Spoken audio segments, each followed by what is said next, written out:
Hello everyone! Welcome back to our YouTube channel!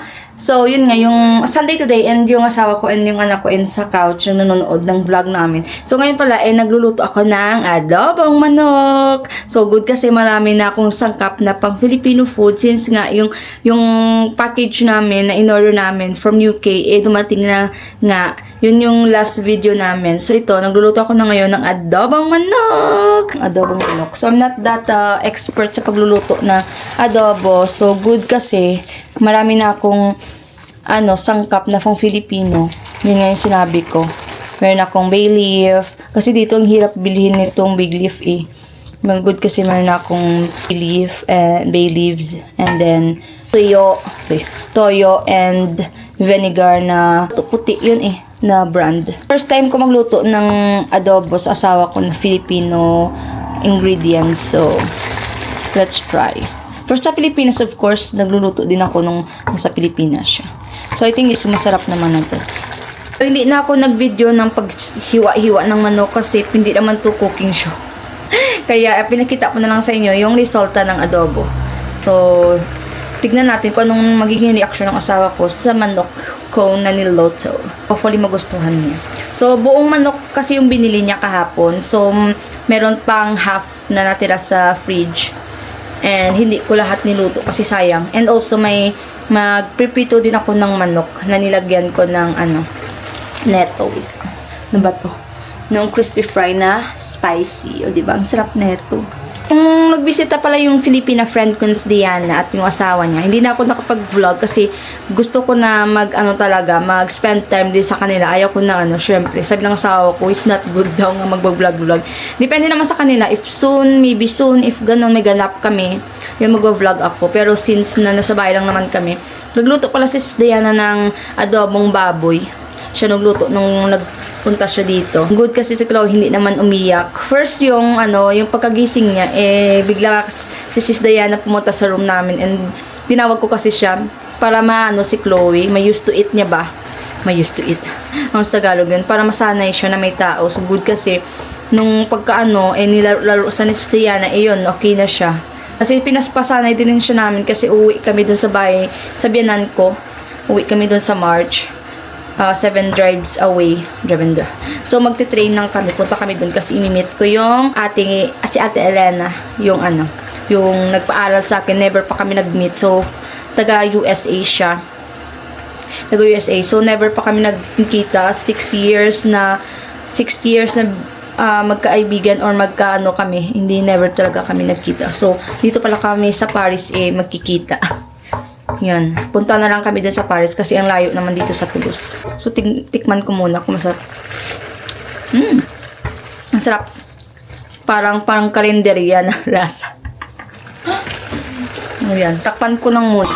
Magpiprito na rin ako ng manok. So, nilagyan ko na yan ng paminta. Crispy fry na maanghang. So, magkukuha lang ako ng kawali na paglulutuan ko. So, dito ko na lang lutuin.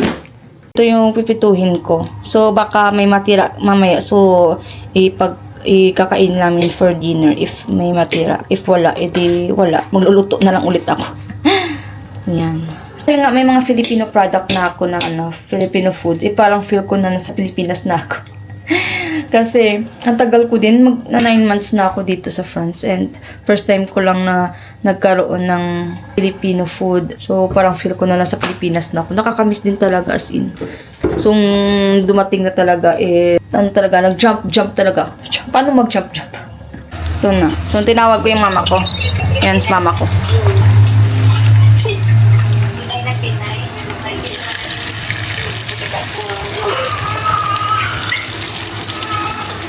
Wait lang. Gani. Pinoy. Lola. Hi, Lola.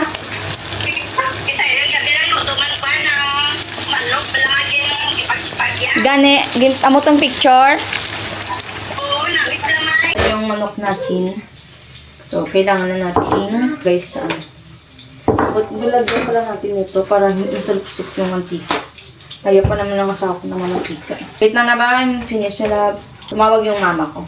Nagsimba sila kasi. Kakauwi lang nila. Doon, tignan natin kung ano Actually, gusto sa ng asawa ko sa fryer iluto yung manok kasi ayaw niyang ng mamantika. Sabi ko, parang ayaw ko ng sa fryer. Hindi ko feel yung Kasi nung sa Pilipinas kami, fryer din kami nagluluto ng manok. Kasi yung mantika kanina. Yan. And then, yung adobang manok. Ito na siya. Tadadaan! Pang thumbnail.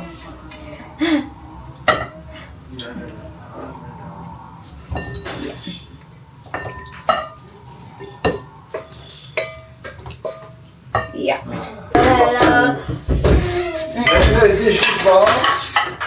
Ha? Ano daw sabi niya? Yung rice. Rice is life. Di mawawala yung rice natin. Kaya natin kumuha ng rice. Yan, sarap ng rice. Good kasi ng rice, parang lang siya. Thai rice to Thai rice. So, parang Pinoy rice lang siya. Hindi siya malata or hindi siya hindi siya tignan nyo yung rice dito. Ang ganda. Ang sarap. Yan. Perfect na perfect sa adobo. Yan. Dami ng kanin ko. Lagyan natin again yung hanggang sa yan. Mapaparami yung rice natin dahil masarap yung ulam ko.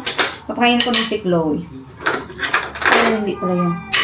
Ito pala yung sa akin. Dagdagan natin. Saan yung knives para sa asawa ko? Banapetchi. Chup, chup. Yeah! Really reaction ba? Okay. No. More and crispy chicken. Yes. Try it. Even with bay leaves. Well, how, yeah, there's bay leaves. So I buy that in Filipino food. Ah, really? Okay, yes. Okay. Je vois. Amazing. Chloe. Chloe's. Not bad. You sure it's cooked? Yeah, of course. It's, I boiled it very well, Kasi, may siya ng sensitive siya sa hindi luto na food. Kaya, hindi luto na manok. I make sure that's why slice also inside, so that it's really cooked. Masarap. Bon appétit! Bon appétit! Je t'aime! Je t'aime! Kain po tayo. Adobo Filipino.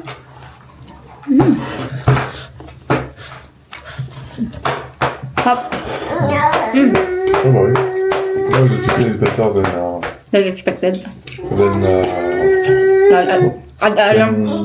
Pork? No, that's yesterday, 2 days ago. Friday. The pork? What No, chicken is chicken. better? Okay, because we buy chicken last time.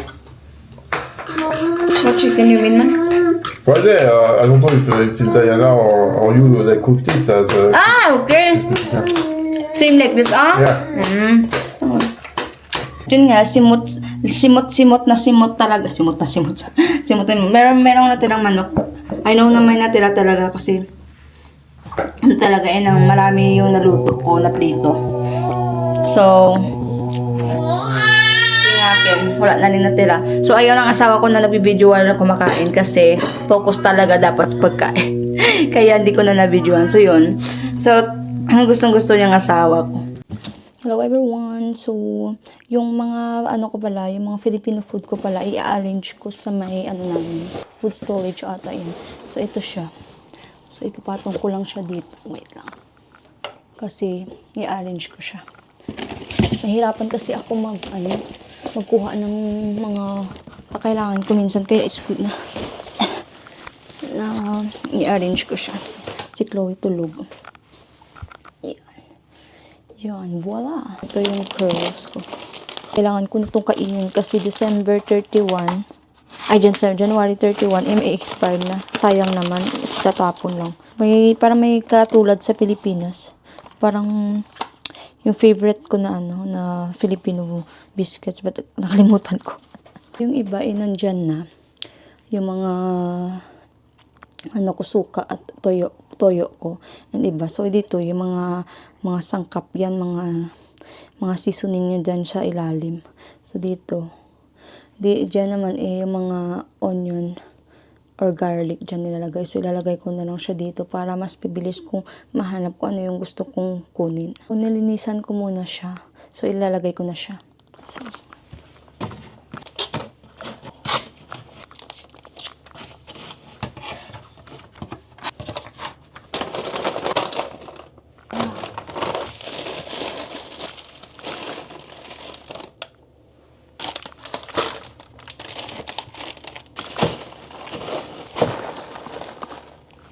good kasi tulog si Chloe. Magagawa ko yung mga gawaing bahay. Mahirap kasi pagising siya. Hindi ako makapunta dito sa kusina dahil pag every time na nandito ako, pupunta din siya dito. Kaya wala akong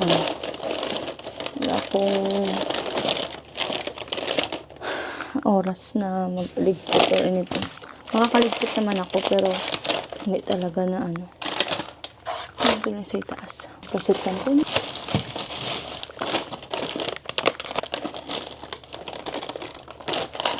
Agad na pag-aray itong mga biscuits. Ayan. Lagay natin dyan. Magic sarap. Lagay ko siya dito sa lalagyan para hindi na mawala. Ayan. Sa seasoning to. So, kaya lagay ko siya dito. Ayan. Mga pala to. So, yun. Yan na yung natin, Filipino stock.